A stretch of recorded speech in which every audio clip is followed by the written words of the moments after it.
Okay, guys, I wanted to show you guys. So I started the process, and I do the closure first to secure that in place. Only time I do it last is when I actually do the ventilating myself. So I started the process to that wig that I'm making.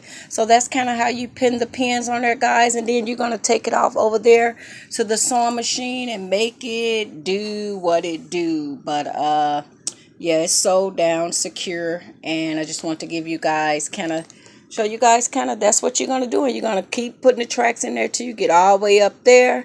And I done already cut sorry, my room is junky, guys. I've been working. I done already cut the spandex part out, and I already started sewing the tracks onto the back.